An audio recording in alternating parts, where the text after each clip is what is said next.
Hello, hello. This is Alex Birkett, and you are listening to the Long Game Podcast. This episode is a part of our Kitchen Side series, where we pull back the curtain on the behind-the-scenes conversations, debates, strategies, and brainstorming sessions that happen at our agency. In this conversation, we explore several interesting questions, one of which is very important in the age of AI, which is what makes something valuable? What makes content valuable? What makes the work we produce of value? And who gets to decide?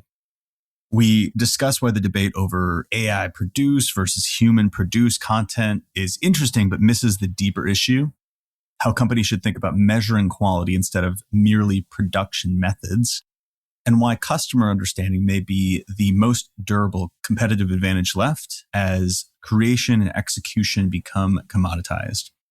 We also dig into measurement, Bayesian thinking, brand positioning, AI visibility, and why companies that win won't necessarily be the ones, who are just producing the most content, right? It requires deeper positioning and category alignment, and the clearer systems for creating useful information and ecosystems and systems alignment around that.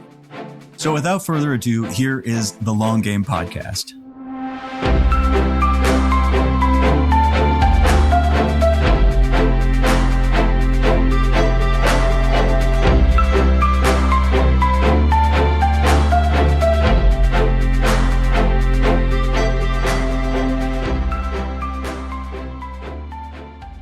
How you doing? I'm good. It's been a good week. End of another month, so I'm excited to see how the data comes in for July. Mm-hmm. Yeah, it's going to be cool. What about you? Yeah, really good. I think this week was really frenetic, but good. Feels like I don't have a lot of time to sort of think and write and read, which is interesting. It's a concept I've been thinking about recently. It's kind of the fuel for everything else. It's very upstream for me. Like the more I read, the more I write, the better I am in every area. So I think you can take weeks that you don't have the time and be fine with that and not feel like anxious and guilty. But for me, it's like, all right, next week I got to pull back and like carve out that time, Do you feel like it's a momentum thing, like with exercise, like it's harder to get back into it, or do you feel like you're craving it? No, it's not really harder to get back in. I think the first moment of activation is difficult. As you sit down to like read a book, your attention span is like not trained. Yeah. But it's not like I have an aversion to it. Like I'm not like, oh, yuck, homework, I don't want to do this. It's like I want to do it. It's just I have to have like the time to sink in. Yeah. And writing though, for sure. But I've been doing the Chris Walker frequency training, which includes 2 pages of free writing every morning. Oh. And I feel like that's the whole artist way thing. He's got more to it. It's like multiple different things, but that's part of it. And I find that when you just do 2 pages in the journal every day, you can write the dumbest slop in the world, but it just like opens that part of your brain up. Runs the tap. Yeah. Did you ever do that? Awesome. The artist way or the stream of conscious free writing kind of stuff? I think I just do that anyway. No, I've never taken a course, but I feel like, especially because I don't do as much writing anymore, when I do, I literally just have to tell myself like, this will be shit and that's okay. Like that's the whole point of it. I have to get through. The only way out is through, and then you'll get to like hopefully the good stuff will come. So I think I've kind of trained myself. Is this for you though, or is this for public consumption? No, for me. Yeah. Well, who cares if it's shit then? It's just for you. Yep, that's just me. But I struggle with like perfectionism even in my own stuff. That's funny. That's why it's really important. I can't even read my own writing, let alone judge it. I have had to reframe like, who gives a shit? Even if it's just for me, like who gives a shit? But oftentimes when I can get my own engine going, there'll be little threads that I'm like, that should be a thing that I can publish or I can put on my website or I can share with the team. So it's important for me to tell myself like, this is just for me, because it kind of unlocks that like, who cares mindset. And then that almost ironically brings about the things that are more interesting for work or for personal publishing. But it's been a while since I've done that. I feel like that's the case with so much in life. That's why I've never been a fan of TLDR culture and like short form stuff. Yeah. I guess if you clip it and make it consumable as almost like a hit that makes you interested, it's fine from a consumption standpoint. But for me, like even in a conversation like this or a podcast that I'll do with the guest in studio, we always hit our stride like after 30 minutes. It's like you sink in and you hit something in the subconscious that comes out and you're like, whoa, I didn't even know that was there. Yep. And same thing with reading. Like I've been reading books more. like not this week, but generally. And I find that once I sink in and I'm like 30, 40 pages in, I start to have like these scattershot ideas and I'm like, where did that come from? Yeah. But it's always, it's past the first hurdle. Like I can't just conjure it and say like, oh, I'll read a page a day. You know, it's got to be I've never in the thick of it. That to me is like similar to like, I can just take a 5-minute power nap. I'm like, why would you? That to me has little to no benefit if you can't sit down and read for like a solid 20 to 30 minutes. Not to say it needs to be black and white. Obviously, like you don't always have that chunk of time. So if you can read, doesn't matter for how long. But I do feel like the true benefit comes with like a solid 20 to 30 minutes. You get that going. And to your point, it kind of shoots off into other ideas and other learnings. There's this guy, I can't remember his name. I should really look it up. It was a book I read a few years ago. Yeah, you said you were reading more, but haven't you always been a huge reader? Yeah, but I go through phase. Like it's like when I travel more, it's easier to read, and sometimes I just get too in the daily grind that I lose the habit. Same thing with going to the gym.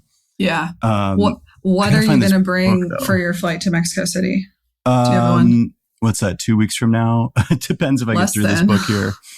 Anyway, so real quick, The Road Less Stupid by Keith J. Cunningham. He talks a lot about this habit. I think he just calls it thinking time.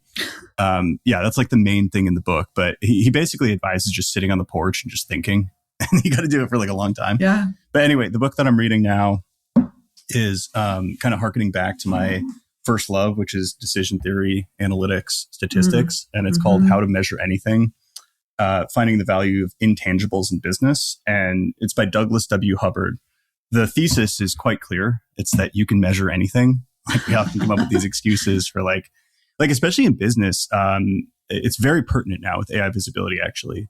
We'll say something matters to business, like customer satisfaction or brand affinity or something that has never been approximated with any sort of quantitative value. So it's really easy to hand wave away certain campaigns or actions or to funnel them in through this lens without actually defining what it means and how you would measure it.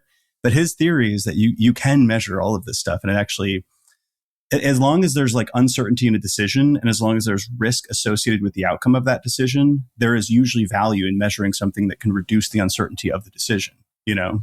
So it's cool. So what does that look like? One of those examples you just listed, like brand sentiment or customer satisfaction, how would you measure it then? Like what kind of metrics? Teach us. You kind of picked the hardest ones. He's got this 5-step framework. Let me see if I can find it. Well, you got to go through the concept of measurement first, and then you go through the object of measurement, and then the methods of measurement. So first and foremost, you have to define what the unit is that matters in relation to that thing. Yeah. So for example, I guess like, you know, with customer experience, right? That's a really broad concept. So like where in the journey would you be measuring that? Or like could you break that down into a component part? Like customer experience, you know, there's kind of pre-purchase, there's purchase or sales experience, there's directly post-purchase, and then there's long-term affinity. So like each of those would probably warrant its own measure. But within growth marketing and product management, what people would do in like product-led growth is take the first user experience or new user experience, NUX, people would call it. And you would try to identify an aha moment or an action that would be quantitatively indicative that somebody was getting value from the product. And you could also probably measure some sense of sentiment, or you could do usability testing with regards to, you know, job completion or something like that. And then if you can correlate that with any downstream value to the business, that's really where it gets impactful. But once you can concretely say, this is the sort of approximate value for this very heady concept, you know, how do you measure love? How do you measure faith? Stuff like, you know, like, but if you break it down into something concrete, it's never going to be the full picture. Like you can never fully measure customer experience. You never fully measure love. Right. But like, what can you measure?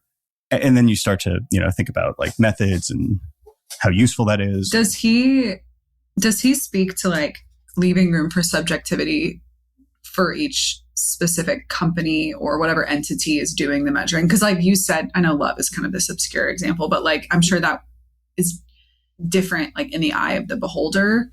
Yeah. Is there room to fold in like some subjectivity to how one company might measure customer experience versus another? I'm really glad you asked that, because that's the chapter that I'm reading right now. So there's two forms of statistics, really, like two broad categories. And I might be dumbing this down. It's been a while since I've worked in experimentation. But there's the sort of Bayesian philosophy and there's the frequentist philosophy. And frequentists believe in sort of an absolute measure of probability that needs to be found through the methodology. I'm probably getting this wrong, so any nerds, don't flame me on LinkedIn here. For me. But Bayesians, they take into account a priori and subjective quantification of probabilities. So what do you believe before you've run the analysis about the thing you're measuring? Mm-hmm. And maybe this isn't the exact question that you're asking, because that you're asking more like, is there room for subjectivity in how you define a concept? And I think the answer to that is definitely yes. Mm-hmm. But the value of subjective knowledge is actually incorporated into the tracking model in this guy's framework, at least. So that's the chapter that I'm reading right now. And it's actually really fun if you want to do this. There's a chapter called Calibrated Estimates, and it's sort of quantifying how much you already know about a topic. And he goes through this list of like trivia questions, and you're supposed to come up with a 90% confidence interval. So meaning there's like a 90% chance that the true value lies within the lower and the upper bound. So if I ask like, when was, who's the guy who discovered gravity? Newton. When was Newton born? I was like, why is Newton coming to my mind? This is like old muscle memory. So when was Isaac Newton born? You might say, like you're not going to give an exact point solution because you want it to fall within a 90% confidence interval, right? So you would say something like, the example he gave was what year was William Shakespeare born? And he wasn't born in 1900, right? And he wasn't born in like ancient Greece. So you can kind of parameterize and say like, okay, it's not like 0 to 2000. It's something like, okay, is it 1000 to 1800 AD? And then you can kind of calibrate that and figure out like, if you answer 20 of those and you have a 90% confidence interval, you should get 18 of those right. Yeah. And 2 of them should be wrong, right? Okay. Because if you get all of them right, you're actually under confident. Like you're too broad and you're basically saying, I don't really know. Uh-huh. And if you're too narrow, you're overconfident. So you need to widen your range. So you can actually quantify how certain you are about knowledge ahead of time, which is interesting. That's crazy. It's fun stuff. This is what I geek out on.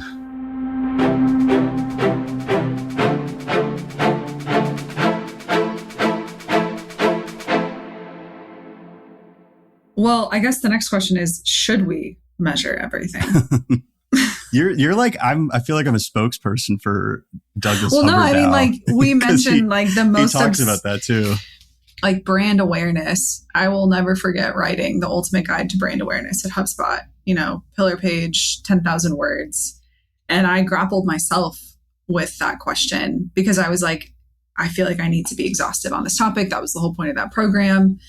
And I remember doing a ton of research, and there was a lot of varied opinions on like how to measure it, to what degree, to what level of subjectivity, and then and you mentioned that as one of your examples alongside customer satisfaction. So it reminded me of that journey I was on. Did I ever share with you the article that I wrote on my personal blog? This was while I was at HubSpot too. Maybe. We've talked about this before. I wrote an essay called Brand Awareness is Basically a Meaningless Metric.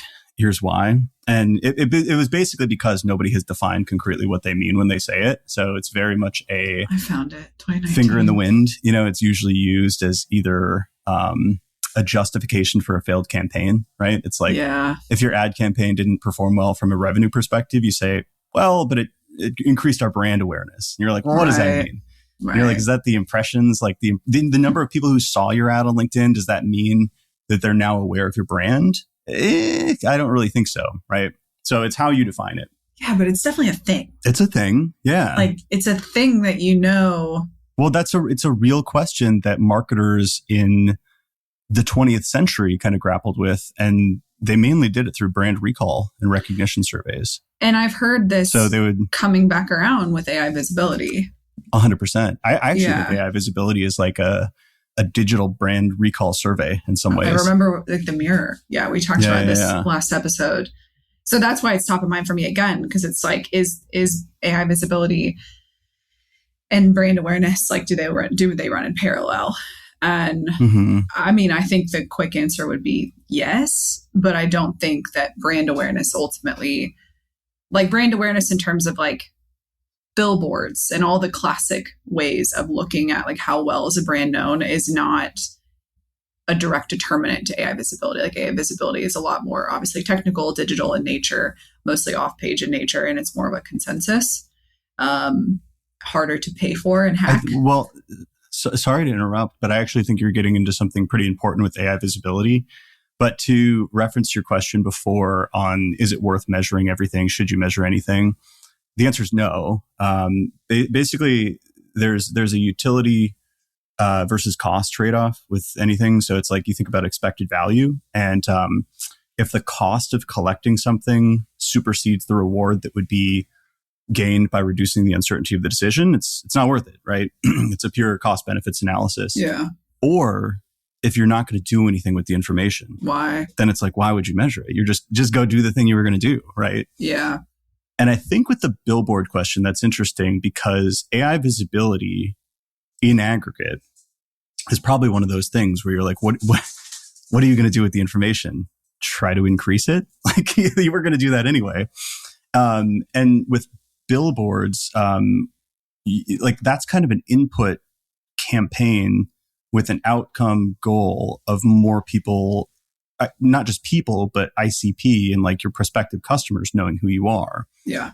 And I think with visibility, where it gets interesting is understanding your relative share of voice and obviously the subcomponent inputs that are contributing to the answers and your visibility within that prompt set. Yeah. But then, for example, like if you run a billboard in small town Iowa for, agentic, I don't even know, GRC software, so something like that, right? And, it's like farmers who live in that neighborhood, your brand awareness might increase, but for the wrong segment. Yeah. And same thing with AI visibility. It's like, what prompts and how are you calibrating your prompts to understand if it's reaching the right people? And I think that's where you get into the customer research and product marketing information. Yeah. For example, I audited a very large company as a prospect, and they're doing all the right things tactically. They're doing a bunch of brand campaigns too, which is cool. I see their Subway ads, but their visibility is incredible when you look in aggregate. And on the call, the guy told me we're kind of struggling because, we're looked at as the small business software, but really we serve the enterprise and we just don't have that type of exposure. So I did a prompt analysis and kind of took all the aggregate category level phrases. And then I added some modifiers around enterprise queries, around robustness, security, complexity, and then actually like for the enterprise, right? Yeah. And their visibility in that segment was like, let's say 4% compared to the aggregate visibility of 40%. So a massive delta. Oh, wow. Now you're entering the territory of, I can do something with that. Yeah. Like that has direct implications for our website positioning, the PR campaigns we're running, how we're speaking about ourselves and our press releases and news media. Because apparently, we're getting a bunch of mentions, but we're not being spoken about as an enterprise software. Mm-hmm. Yeah, I've been seeing more on LinkedIn, which I'm glad to see, about obviously visibility being a good number to know and have a grasp on, ultimately to inform more of like share of voice and where is this visibility coming from. But how is your visibility being framed? Like, I think some folks have tried to figure out how visible their brand is and just stopped there without really dissecting in what context is the brand being mentioned, or in what context is it visible in the first place? Because you could have LLM answers, if I'm searching for like, we always use best CRM software, but I'll use it again. And the answer that ChatGPT gives you is like, I recommend ABC. I don't recommend DEF. Like, that is a point in favor of visibility for DEF, but not in the right framing. And I do think I think sentiment is probably the best proxy if you need to like consolidate it into a certain metric. But I think that the time taken to dig into each of the responses, how the responses change day over day, week over week, it's a lot of manual work. I think that's worth it to understand, especially for brands that are more visible. They've come into this AI search game as like a legacy solution. They have a lot of the historic brand awareness via like press releases and billboards and whatever. And they don't have a problem securing or defending their visibility.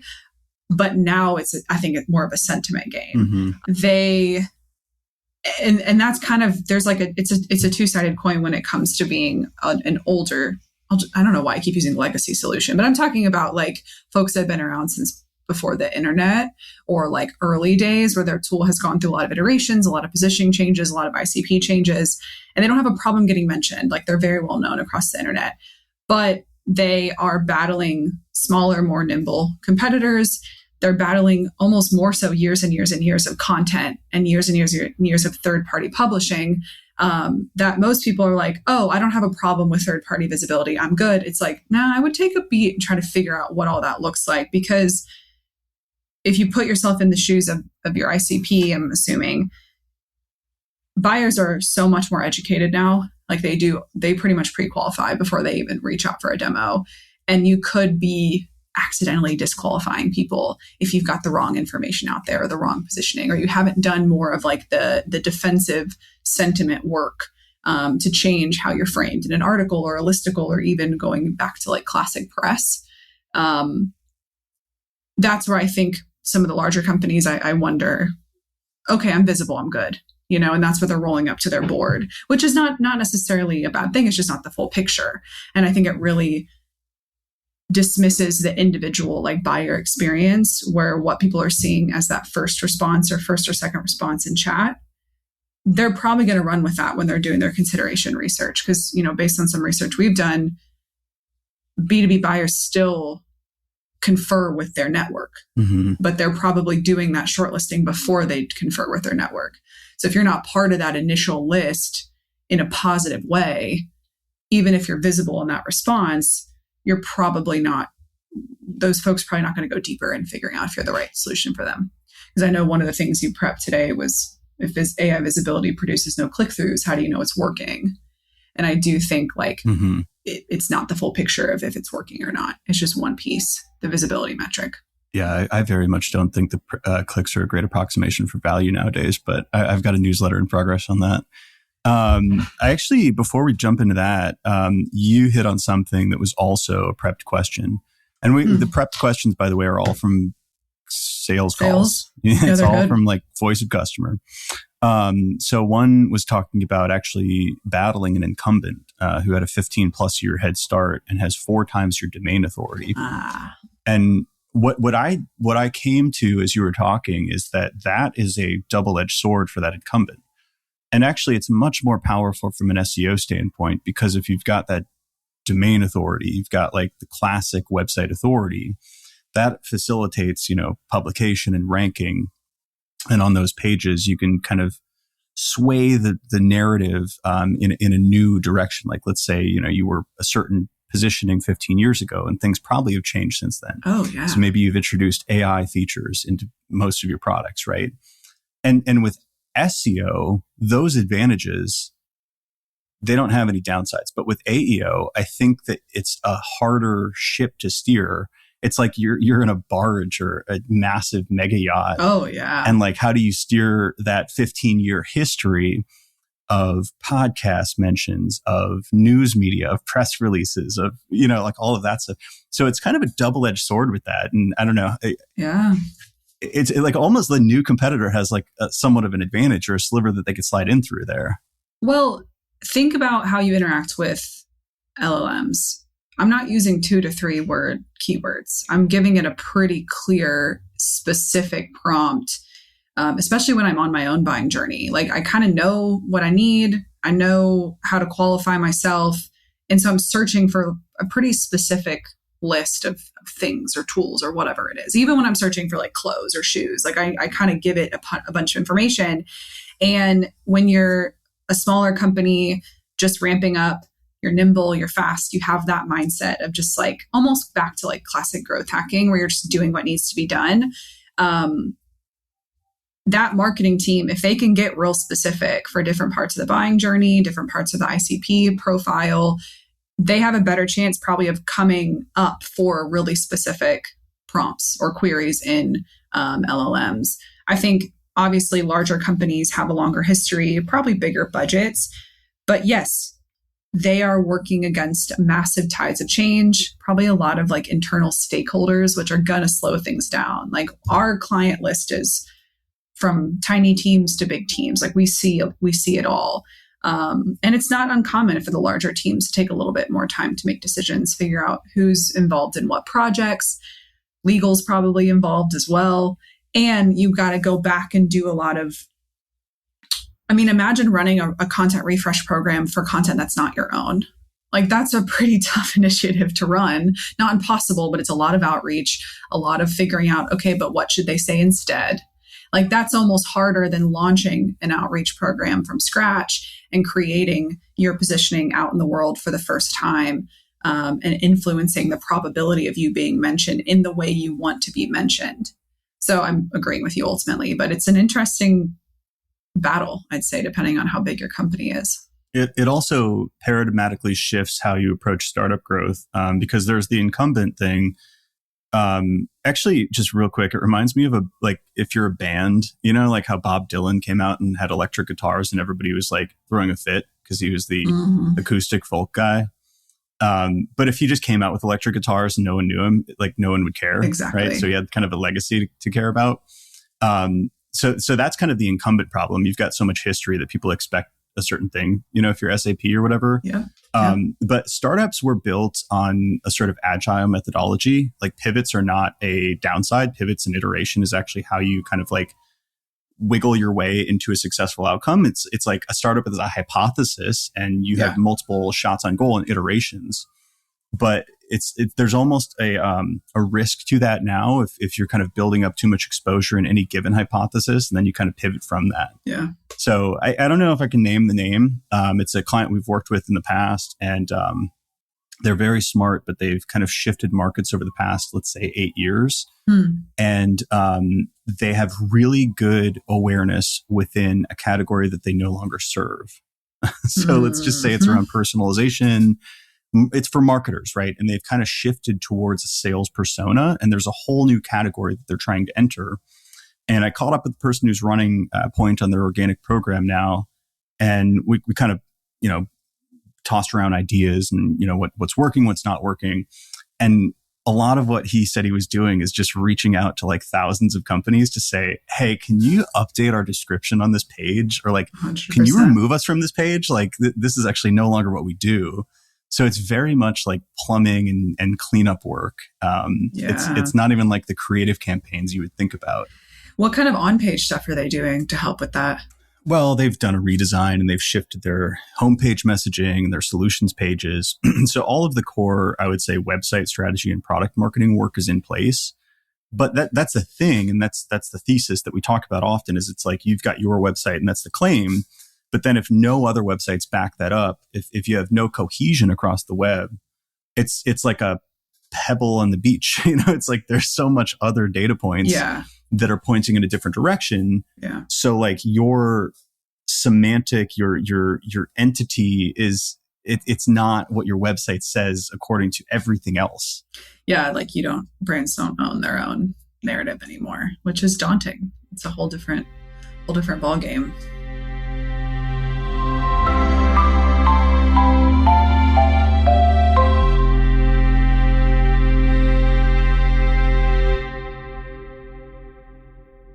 I think the scary thing too is that there's a compounding nature to it.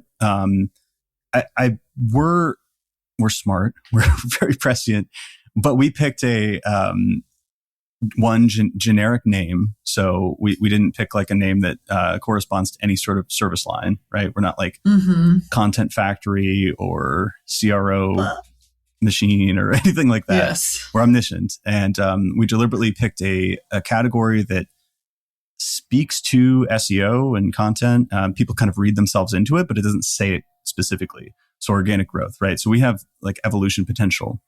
But let's just say that in the early days, like we picked up a lot of exposure on any one of those entry points. Let's just say technical SEO, for instance. And then, we built up earned media arm. The thing with like content creation nowadays and research is a lot of it's done agentically. So some companies are just publishing clod slop, press of a button, they don't even edit it. Yeah. But even if you're not, you're doing the research and it's going out and running those web searches to find the top tools or the top agencies or the top products in a category. And if you've got a lot of exposure in a single category and you're described a certain way, the research being done that forms that brief for new content to be produced is going to describe you in a similar way to how you were in the past. Yep. So you almost end up building upon this foundation, and it snowballs to a point where it's very difficult to maintain if you're not very conscious about shifting that narrative yourself. And I think that's where a lot of the interesting AEO work comes into play. Yeah. Yeah. I mean, I remember back when I was writing my own content, I was doing a lot of research online to frame, like if I was writing a listicle, I would do research to other content, not just that brand itself. And now to your point, Claude or whoever, whatever, is the one doing all that research, the one pulling together the brief, the one really setting the stage for the angle of the piece and what detail and framing and positioning will be pulled in. So it becomes this kind of snowball. It runs away from you and it's harder to clean back up. Do you think, I think this is the case with companies. Do you think this is the case with people in that, like, I personally had to go through a shift where I was like an experimentation and analytics guy, and I'm still known in that space. So it's not like that is completely irrelevant to what I do now, but like I shifted identities a little bit, and that's an easy one because I'm still in marketing. But like, what if I wanted to be a health and wellness guy? And I wanted to start like an ice bath company, like Othership. Like, because I have such a corpus of content and podcast appearances online, would it be hard for somebody like me, or like if you shifted to like landscape architecture, in your next career, like you've got all this content around, content marketing and SEO. Like, is it making it harder for us to reinvent ourselves in our digital personas? Oh, that's interesting. I do think that is another thing that's subjective to the eye, like the eye of the beholder. I don't know why I keep using that phrase, but for me, sure. I mean, I guess it depends on in what setting you would want to be known. Like if you wanted to become a health and wellness guy, whatever your title would be, and you wanted to show up in LLMs, like, yeah, you'd be kind of going against the tide. But if you wanted to kind of change, or maybe, I don't even see it as a change, I see it as an addition.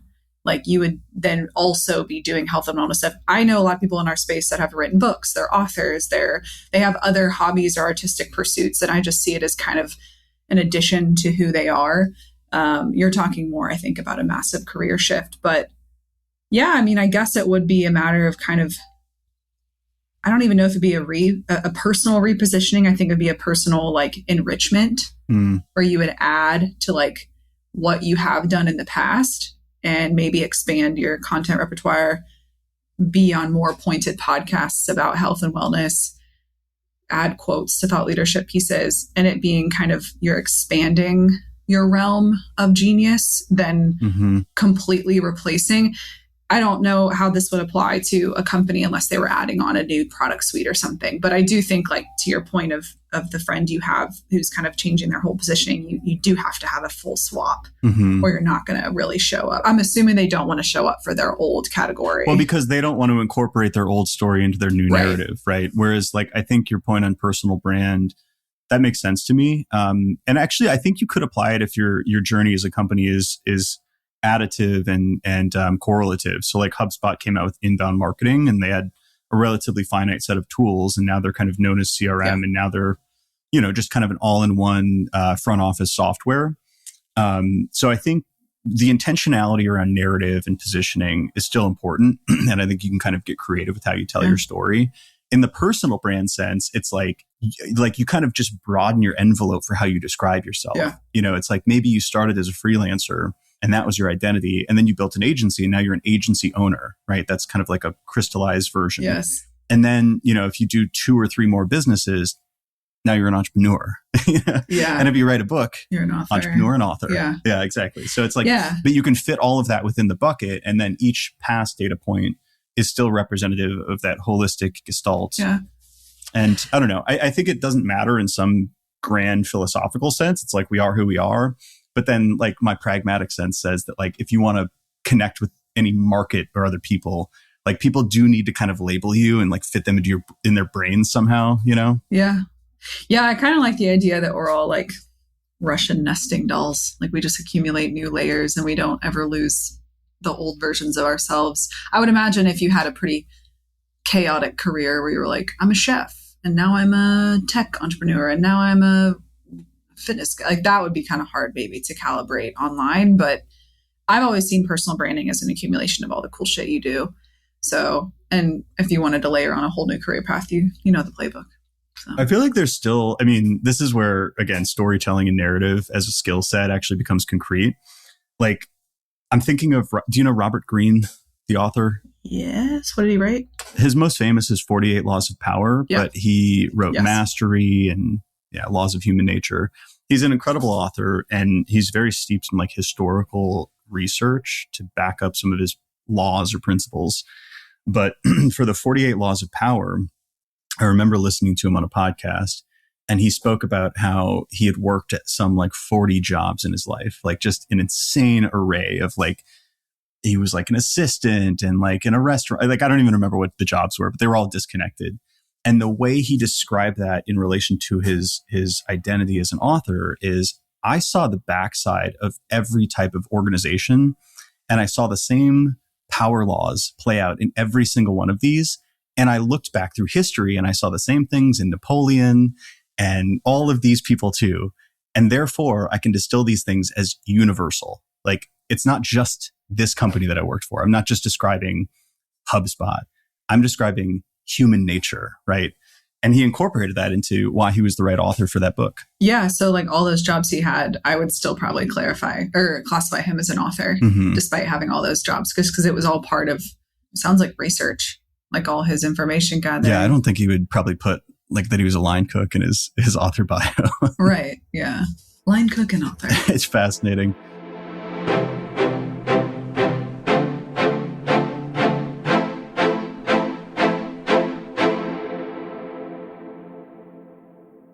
So the framing on this one, content is an input into the systems that we're building. And over the past few years, obviously AI, do people know about AI? People have talked about it, right? More and more often, teams are either incentivized or motivated internally to use AI to either fully produce the content, partially produce the content, or opt out and say, I don't want to do that, right?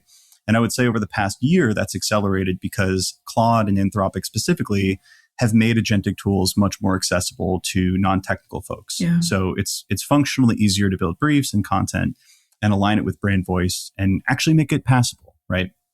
So I think I had 3 conversations. One where they hired an agency who was basically just spray and pray, like rank and tank, just pure AI slop, right? Tons and tons of generic content. And I talked to another who had that mandate in-house. So it wasn't another agency. It was just, hey, like, do more with less, use these tools. I want, content page shipped in 2 hours, and sure enough, traffic collapsed after 6 months. So this led to a point that hasn't been brought up in the past couple of years, which is like, how do you produce content, right? Do you use AI? Do you not use AI? And I think I'm not trying to bias the question too much, but I thought that was kind of a tangential question to like the real matter. But anyway, I'll let you take it off there. Was the problem the AI or the system around it? Is this the right question, or is it a stand-in for something that is maybe harder to articulate?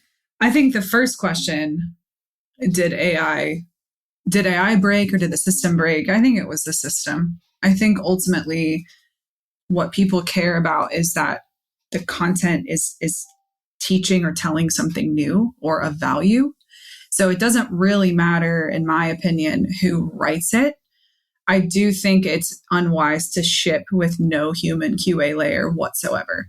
And I see it as kind of a sandwich. Like the first layer is human-driven strategy, both from like a topical play. We just talked about, your friend who's repositioning the company. There needs to be some strategic influence in what content is being created. It's got to align with larger business and or product purposes and goals. And there also needs to be a human layer at the prompt level. I cannot stand AI generated prompts. It is the stupidest thing I've ever heard. Like that automated inputs give you just stupid outputs. Like the citation list, all the metrics, it's just not going to be representative of what your customers are actually seeing.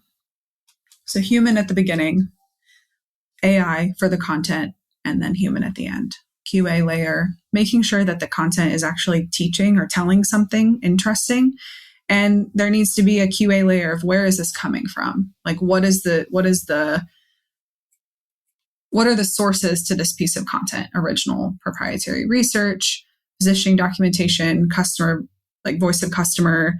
Yes, the foundational layer of an AI generated piece needs to be something that's bigger than itself. Or it's just going to continue, like you said, to produce this like vicious circle of like AI informing AI. And then you just get a piece full of like M dashes and like XYZ real. The word real is so prominent right now in AI. It's pissing me off. Quietly. Yes. I've quietly seen that word pop up more and more. Yes. So I think it's not necessarily an AI problem. I think if you expect AI to think for you, you're doing it wrong. Like it's supposed to be a resource on top of a pretty, I wouldn't call it a manual system, but it's not meant to be completely switched out for an automation. And we don't do that either. That would just be silly. Yeah. So I think it's the right question. I would expect people to be asking this right now, especially having seen AI-driven programs now at 6 or 12 months, right? So there's time that has passed, and we're seeing the consequence of people who've shipped stuff like this, and the data is coming to the surface. And to your point earlier, it's going to be a lot of plumbing, a lot of cleanup. So I think it's just substance and then retrievability, which is probably also a human QA layer as well. Yeah, based on the strategy of where you want to show up.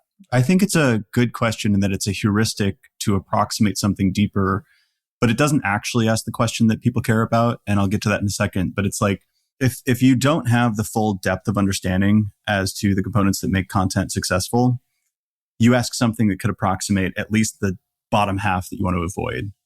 So if you ask somebody, did you go to Harvard? And they say yes, it doesn't mean they're smart, right? But there's a certain bar that you can gauge them on, right? It's a very high level heuristic. And I think like, did you produce this fully with AI? You can effectively remove a certain portion of vendors or talent from the pool. But I think the question, and this goes back to the measurement question at the start of the conversation, and this goes back to 6 years ago, a podcast we did. I just made that number up. I don't know if it was actually 6 years ago, which is like, how do you measure content quality? Like, no one talks about that. Not again. What does it mean? Like, the question I often ask is like, what are we doing here? Like, literally, what are we trying to accomplish? And is it AI? Is it not AI? Is it this? Is it that? It's like, this is all kind of tangential. I don't know if it's quite orthogonal. I think it is related, but I don't think it's like hitting at the center of the bullseye at the question, because it's really hard to define what it actually means to create something useful or good. And I'm using the word useful. I don't even know if that's what quality means. You know what I mean? It's like, there's elements of readability. And in some of these, you could gauge algorithmically or with AI, right? If you define them and have evaluations, you could define these in a quantitative sense. Or you could use qualitative human judgment, right? That's another measure of what quality looks like. That's how Google actually does it in many cases with search quality raters, right? But until you've defined what the bar is for what a piece of content is supposed to do, so like there's going to be input values because that's what you're going to need to measure to create a pass or fail score. But then what is the connection to an output or a goal? And is it predictive, right? Have you tested that like this formatting or this readability or adding original data actually computes to output values that you care about?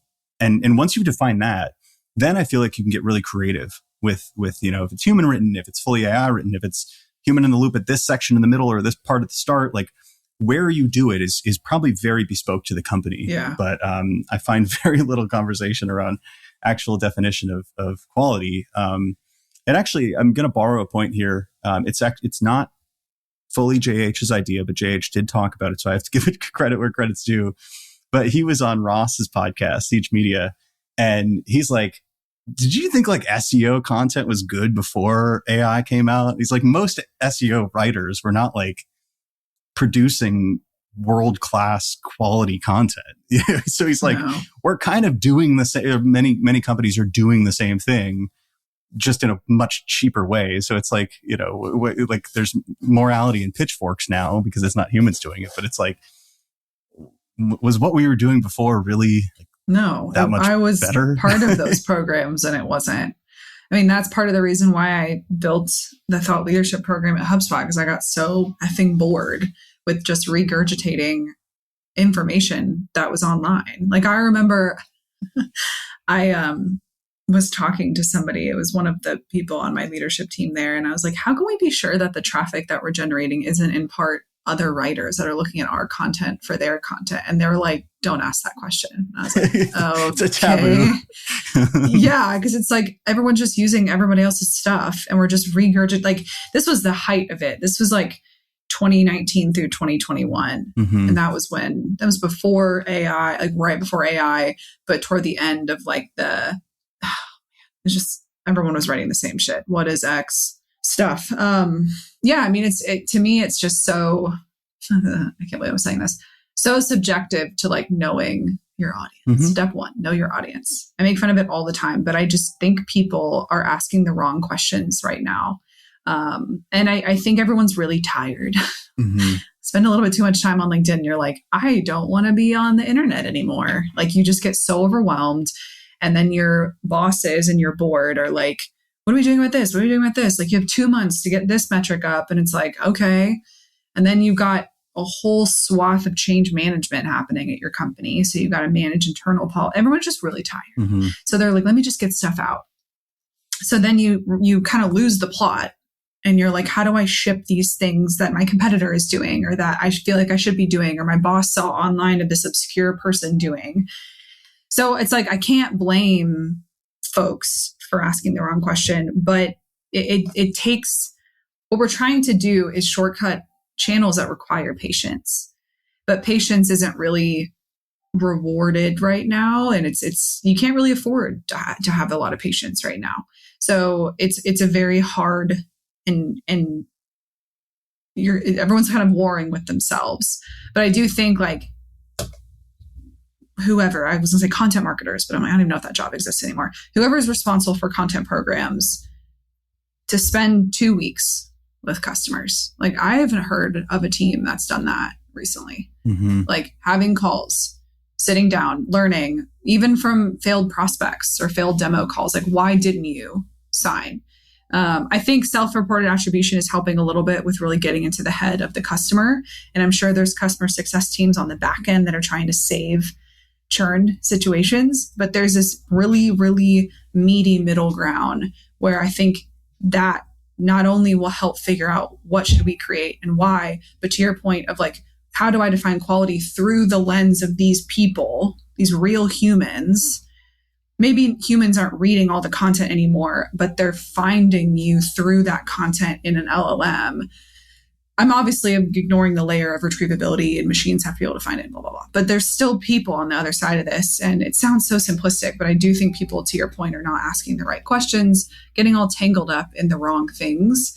But they're the loudest things right now. So you can't really blame them. Mm-hmm. I have a couple points, but first this is maybe a dumb idea, but I think one good data point for quality is actually a subjective human review. But like, obviously that's very expensive to do at like the scale that most content programs require. But I remember Tim Ferriss talking about when he wrote the 4-Hour Workweek that like he wrote and rewrote several versions because he just couldn't find the right voice. And then eventually, I believe this is true, he said he imagined a very, very specific friend of his that he was writing it to. And that was kind of the filter he used to say like, is this good? Yeah. And I'm almost wondering now if like we have all these data collection tools and AI note takers and like it's really easy to collect information about your prospects and your customers. I almost wonder if you could create like an artificial intelligence persona that could review like content pages that take into account all of the things that they care about and the words they use. And it's obviously not going to be 100% perfect because it's not a real human reading it and going through like the human process. But like, I feel like that could be kind of interesting. There's some synthetic persona tools like Evidenza. I think no, but like building your own, even like taking a bunch of transcripts and just compiling it and running a Claude skill or something. But AI can do everything else. Why can't the marketers be that? Like that to me is what QA is. Like you are a part of this company. Frankly, now you're probably teams of one or two because people have been just cut left and right. If there's any value that you have as a human being at this company, it's that you know the human beings that are buying whatever you're selling. So if there's anything that you can maintain as your manual human part, it's that you can empathize enough and be that QA layer to get a read on, is this going to land? Do my customers already know like all this what is stuff? Like my customers already know that. Maybe I create that cluster because I need to create some topical authority online so that machines know what I do. But the content I'm creating for my website, putting on LinkedIn, putting in the newsletter, this is really what my customers are grappling with right now. And this is what I want to put in front of them. Now, I know there's nuance to like how it's said and the words and the length and is there personality or is it technical? Like those are questions I can't answer that I do think are truly subjective. I think it's obviously a good idea to create like as much AI stuff as you can. But that to me is just like the one layer that I don't think should be automated. I think everything else can be. But if there's one piece of like human love, it's that.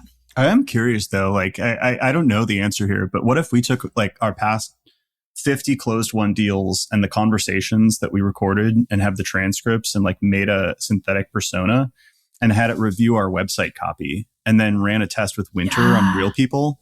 Like, I wonder how closely it would be calibrated. That's a great idea. I do think that's a good idea for like a retro QA. Like if you're looking like to refresh your content for 2026, like in Q1, doing something like that with like all your company's sales calls or customer service calls or any kind of interviews that have been done, synthetic persona, do a run through of all your content so that as you do your refreshes for 27, you can include any kind of feedback that you think is missing in the content quality. But I think as you create these content engines and you're producing new content, I'm just doubling down on my point here. I think human QA is really important. That's not to say you can't compress the system. I think you can compress the system, or maybe not compress, but like create a system. Like I feel like that's an underrated component of this. And you talked about patience, and I think I have a caveat in that, or maybe a little, not pushback, but I would rephrase it. I don't know if it's necessarily patience per se, but I find that there's a lot of FOMO and anxiety that leads people to believe that there's no time to reflect on what you're trying to accomplish and then kind of preemptively set up systems around it. So this goes back to the thinking time, but it's like outside of content. So I'm building like an analysis and experimentation pipeline. And before running any research, I had to kind of define like, what do we want to research? Like, what is actually appropriate for our protocol? What is a good research study? So I could kind of quantify that or make it objective within a brief. And I really reflected on this. And now that I understand, now I'm building systems around it. And there's a lot of AI involved. Like I can create an intake form that anyone on the team can just like do an idea, and they can even say a little data methodology. They don't have to be an analyst, but they can just say like, oh, I think we could collect it with peak data. And then the topic it's about. So like AI search, consumer behavior, et cetera. And that now goes through the skill that I created that formulaically understands like what good research looks like according to my criteria. And it creates a research brief, right? Nice. And then you can send that to an analyst. But yeah, it's like there's so many tools now to collect that information and quantify it. But it's like you almost need like the upfront definition of like, all right, like what are we doing here? Yeah, that reminds me. I mean, we've done a ton of original research with our clients, and we've ran a couple programs this year. And one that worked out particularly well was they polled their audience to figure out the initial research question. That's good. So they themselves, the team, had some ideas about what we could produce that would be valuable. But they were like, you know what? Like, I'm not the ones downloading it. I'm not the one that will hopefully sign up for a demo call or whatever. Let me ask the people. And I think they got 50 responses and like 47 of them said the same thing. So it became very clear what we were going to focus on. And from there, we produced a research brief. Also spoke with the team to make sure that the research questions and the hypotheses were consistent with what they wanted to say as a company, like what narrative they wanted to say and how it would be consistent with obviously growth and product goals. It's all got to kind of connect together. But it started with people. It started with the actual folks that would be, if not using this data to make a buying decision, would be using it to hopefully, post online, all those downstream impacts. But I was really happy to hear that because I think they know their team very well, or they know their ICP and their customer very well, but they ultimately went right to the source. And I think that was what helped it be such a success. Calibrate it in market and customer demand. It's so simple. Yes, know your customer. Yeah.